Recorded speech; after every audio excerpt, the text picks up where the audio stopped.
पूजनीय संत समाज देवी और देवता सुने समझे विचार करे और अपना कल्याण करे। भगवान दत्तात्रेय जी जो है एक भगवान वो भी हैं और माता सती अनसुईया के पुत्र हैं और पिता जो है अत्रि ऋषि माता सती अनसुईया के पतिदेव हैं। और माता सती अनसुईया संसार में ब्रह्मा विष्णु महेश दोनों के जो है परीक्षा में पास होकर के आए। तीनों महाशक्तियाँ उनके माता सती अनसुईया के अब भगवान अत्रि ऋषि के ये तीनों पुत्र बने। उसमें एक दत्तात्रेय जी हैं, एक चंद्रमा जी हैं और एक जो है दुर्वासा ऋषि हैं। ये तीनों महापुरुष संसार में सत्य धर्म न्याय के रक्षा के लिए बहुत बड़ा योगदान दिए। जिसमें कुछ कहते हैं कि गुरु एगो गुरु एक ही गुरु बनाओ, वो कान में फूंकेगा आ किसी से कहना मत, चाहे वो अच्छा हो चाहे बुरा हो। आ गुरु के निंदा मत करना, गुरु जो कहेगा झूठ साच सब मान लेना। ये पाखंड से ऊपर उठो। भगवान दत्तात्रेय जी 24 गुरु बनाए थे। पहला गुरु जो है वो पृथ्वी के बनाए थे और पृथ्वी से ये शिक्षा लिए थे कि पृथ्वी सबको धारण करती है और सबके जीवन दाता भी है, और जब विकृति होती है सबके जीवन ले भी लेती है। जीवन और मौत दोनों देती है। संतुलन में रहेगी तो जिंदगी माँ के जैसे उसके आंचल में सभी पुत्र सुखमय जीवन बिताएंगे। अगर माता के जब से छेड़खानी पुत्र करता है तो विकृति रूप धारण करती है और सबके विनाश कर देती है। तो धारण करने की शक्ति जीवन दाता भी पृथ्वी है और भूकंप आकर के सबको मार भी देती है। जल जो है सबके प्यास बुझाता है।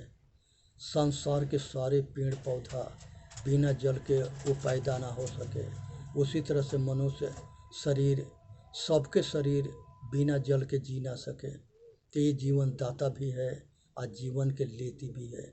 संतुलन में रहेगी तो जीवन दाता है, अब विकृति रूप धारण करेगी तो घोर जलवामय करके अब प्रलय कर देगी। उसी तरह से ये जो है अग्निदेव हैं। अग्निदेव के मेन ये भंडार जो है सूर्य है, वो आग के गोला है। वो प्रकाश भी देते हैं और गर्मी भी देते हैं। बिना गर्मी के ये जीवन नहीं चल सकता, न जिंदा रह सकता है। इसकी गर्माहट की वजह से इस सबके शरीर चलता है। तो ये जीवन दाता भी है और जीवन के लेती भी है। संसार में जो मरता है सबको जलाती है, प्रदूषण से बचाती है। और संसार के अंदर ये जब आग लगती है, ज्वालामुखी फटता है तो उसमें बहुत लोग जल मरते हैं। तो आज ज़रूरत है कि ये सबसे ऊपर उठने के और अपना कल्याण करने के। यहाँ पर मनुष्य जो है अपना कल्याण तबे करता है जब ये प्रकृति के सम्मान करता है, सुरक्षा करता है और इसको सेफ्टी रखता है। उसके बाद से भगवान दत्तात्रेय जी वायु से शिक्षा लिए कि ये श्वास के द्वारा जीवन के दाता भी है और जब विकृति रूप धारण करता है तो तूफान के द्वारा सबके विनाश कर देता है। इसलिए ये चार जो है मुख्य तत्व है जिसे इस चारों तत्वों से संसार के सृष्टि होता है, प्रलय होता है। आकाश खाली जगह है, उसके शरीर में चाहे बाहर जब खाली जगह रहेगा तब कोई क्रिया हो सकता है, ठोस में कोई क्रिया ना होता है। इसलिए आकाश के भी बड़ा महत्व है। इसमें संसार के आकाश असीम है, उसका कोई सीमा ना है। संसार के 9 ग्रह, उसमें पृथ्वी भी है। सब ग्रह आकाश के बीच में भ्रमण करते हैं, अपने धुरी पर घूमते हुए सब सूरज के परिक्रमा करते हैं। और चंद्रमा जो है ये जो है घटता बढ़ता ना है, हमेशा एक जैसे रहता है। पृथ्वी के घूमने की वजह से लगता है कि वो घटता बढ़ता है। और उसी तरह से चंद्रमा भी पृथ्वी के परिक्रमा करती है।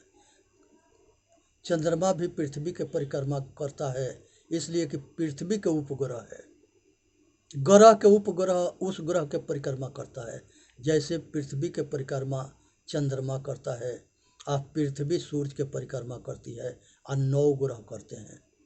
उसके बाद से जो है चंद्रमा जो है शीतल रोशनी देता है। चंद्रमा जो है ये जो है एक ज्ञान के भी प्रतीक है, शीतलता के प्रतीक है, विनम्रता के प्रतीक है, प्रेम के प्रतीक है। तो ये सब जो गुण जो है ये जो है चंद्रमा से लिए भगवान दत्तात्रेय जी। सूरज जो है एक जगह पर स्थिर है, वो जो है गर्मी देता है, प्रकाश देता है, और सब ग्रह जो है अपने धुरी पर घूमते हुए सूरज के परिक्रमा करते हैं, और सब एक दूसरे के आकर्षण शक्ति से आकाश के बीच में क्रियाशील है। ये संसार में ये 9 ग्रह के आई सृष्टि के कोई चलौनिहार ना है। ये स्वतः प्रकृति एक दूसरे के खिंचाव से चलती है।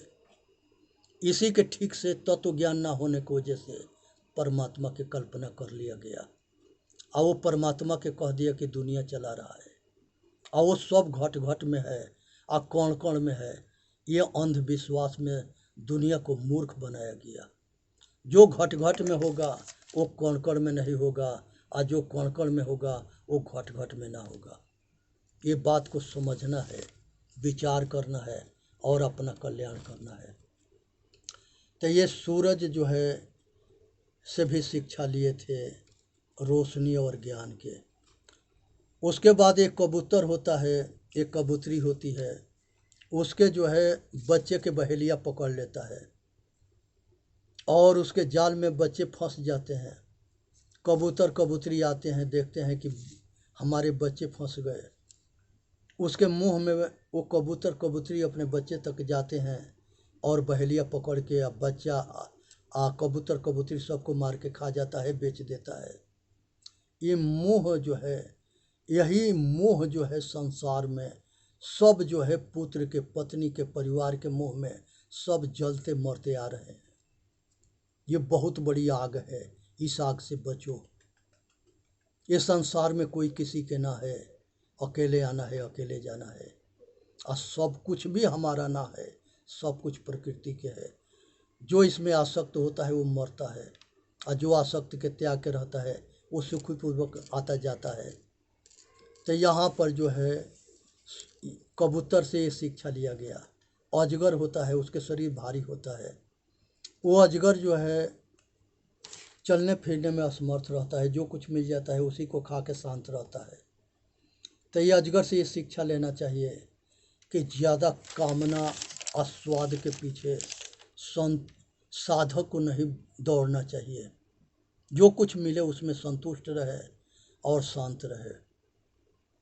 उसी तरह से समुद्र होता है, समुद्र में संसार के सब नदियाँ जाके मिलती है, लेकिन समुद्र में उफान न होता है, वो ज़्यादा जो है शांत रहता है। उसी तरह से संसार के सब दुख सुख सब भोग सब कुछ होते हुए उसके अहंकार न होना, शांत रहना, अपना कल्याण करना, ये साधक के कर्तव्य बनता है।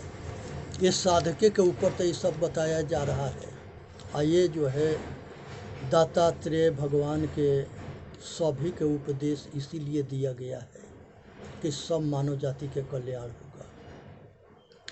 तो समुद्र के जैसे शांत रहे, उबले नहीं, दुख सुख में सम दृष्टि, सम रहें, बराबर रहें, क्योंकि जो आज समय चल रहा है वो कल नहीं रहेगा। दुख है तो वो भी जाएगा, सुख है तो वो भी जाएगा। उसके बाद से पतंग होता है, इसके जो है रूप के पीछे दीवाना होता है, अपना होश खो देता है, सूझ बूझ खो देता है, आग पर जल करके मर जाता है। तब पतंगा के जैसे इस संसार में दीवाना मत बनना, रूप के पीछे दीवाना होकर जलना मरना है, बचना है। उसी तरह से जो है भंवरा होता है, वो जो है कमल के फूल पर जाके बैठता है, उसके सुगंध में ऐसे विभान होता है कि उसने जो है कि शाम के कमल के फूल बंद होता है, उसी में भंवरा बंद हो जाता है। हाथी आती है और फूल समेत खा जाती है, भंवरा मारा जाता है। तो ये गंध के पीछे भंवरा मारा जाता है। ये सावधानी रखे कि ये गंध के विषय पागल होकर मरना ना है। साधक जो है सावधान रहे, विषय के पीछे दौड़े नहीं, विषय के त्यागी बने और सावधान रहे।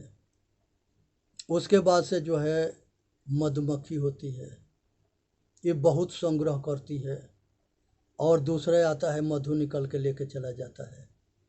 ये भिन भिना के चिल्लाते रोते मरती है। बहुत जो है शहद में चिपक के मर जाती है। और जो बुद्धिमान होती है वो शहद के आनंद भी लेती है और बाहर से अपने जीवन की रक्षा भी करती है। साधक को इसी के तरह अपना साधना भी करनी है, अपना कल्याण भी करनी है और अपना गुजर करने के लिए ज़रूरत के अनुसार खाना पीना सोना भी रखना है। उसके बाद से जो है शहद निकालने के बाद मधुमक्खी संसार में चिल्लाती रोती गाती भटकती है। ऐसे संसार के भोगी रोगी बन करके रोता गाता चिल्लाता है। साधक बचे। हाथी होती है, हाथी के फंसाने वाला गड्ढा खोद देता है, उस पर कागज़ के हाथनी बनाता है, उस पर घास फूस रख देता है, केला के थम रख देता है। हाथी आती है केला खाने के लिए, वो कागज़ के हथनी से धक्का मारती है, वो गड्ढा में गिर के फंस जाती है। उसके भूखे जो है उसको मार पीट करके और भूखे तड़पा करके और हाथी के शिकारी गुलाम बना लेता है। अंकुश से उसको नचाता है जीवन भर और उस पर सवारी करता है, बोझा लादता है, दीवार तोड़वाता है और ज़िंदगी गुलाम कर लेता है। ऐसे गुलाम मत बनना, बच के रहना, कहीं गिरना ना, क्योंकि विषय आसक्त में पड़ोगे तो गिरोगे या मरोगे, और पंच विषय से बचोगे तो अपना जीवन के रक्षा कर लोगे। यहाँ पर ये सब के पास एक एक विषय है तो ये सब मारे जा रहे हैं। मनुष्य के पास शब्द स्पर्श रूप रस गंध 5 विषय है, 5 ज्ञान इंद्रिया है। और इसी के आसक्ति में मनुष्य जन्म मरण के चक्कर में अनादिकाल से घूमते आ रहा है। यहाँ भगवान दत्तात्रेय जी के ये शिक्षा ले रहे हैं, वो शिक्षा हम लोगों के दे भी रहे हैं कि इस विषय से बच के रहना। यही विषय मनुष्य के जीवन के